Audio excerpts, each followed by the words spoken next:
अब नबी से ज़्यादा तरबियत और कौन अपनी औलाद की करता। फिर मैं कहती थी कि रहमान, मैं इस पे कंप्रोमाइज़ नहीं करने वाली हूँ। अगर मुझे पता चला कि आपने कोई ऐसी बात की है जो अल्लाह के अहकामात के अगेंस्ट है, तो बेटा फिर मैंने आपसे कोई नहीं बात करनी।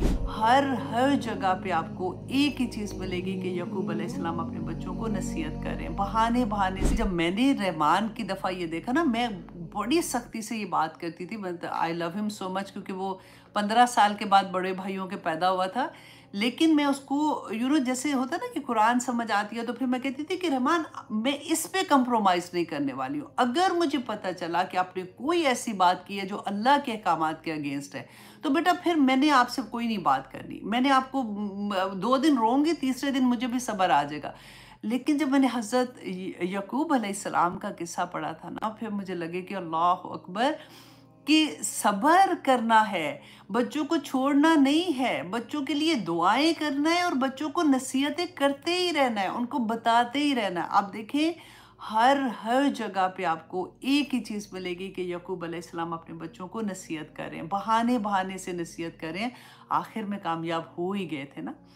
तो यही चीज़ हमने देखनी है। और एक और बात आप देखिए कि कभी भी अपने आप को इस तरह से मत कहिएगा कि मुझे डर, मतलब बच्चों को और कितना कहें, कहते हुए भी अब घबराहट होती है, वो सुनते नहीं हैं। आप देखें कि बच्चों को और कोई नहीं कुछ कहेगा। मजाल है कि कोई उनका दोस्त या किसी की उनके दोस्तों की मदर या रिश्तेदारों में से कोई, ऐसे नहीं कोई किसी को कुछ कह सकता सवाए माँ-बाप के। आपका फ़र्ज़ बनता है कि अगर बच्चों को कोई ऐसी चीज़ आप देखते हैं, फ़ॉर एग्ज़ाम्पल बच्चों को देखते हैं आप, उन्होंने आजकल तो यही है ना कि कपड़े ऐसे पहने हुए हैं जो अल्लाह सुब्हाना तआला के अहकामात के अगेंस्ट है, या फिर पार्टीज़ ऐसी में वो जा रहे हैं जो जहाँ पे नहीं जाना चाहिए, या शादियों के फंक्शन ऐसे कर रहे हैं जैसे नहीं होना चाहिए। कह दें, कहते रहें, क्योंकि अल्लाह सुब्हाना तआला से मदद माँग के कहते रहें कि या पाक परवरदिगार, मेरी रब्बी शुरह ली सदरी व यस्सिर ली अमरी। या अल्लाह, मेरा, मैं जब इसको जो मैं बात बताऊँ ना, इसको या अल्लाह इसके सीने में उतर जाए, और इंशाअल्लाह उतरेगी, क्योंकि अगर माँ-बाप नहीं कहेंगे तो कोई और नहीं कहने वाला। कल को हम मर जाएँगे ना, तो बच्चों को वल्लाही याद रहेगा, वो ज़रूर उनको पता होगा कि मेरी अम्मी ने उस वक़्त मुझे ये कहा था, या मेरी नानी उस वक़्त ये कहती थी, या मेरी दादी उस वक़्त ये कहती थी, तो उनके लिए आसानियाँ हो जाती हैं।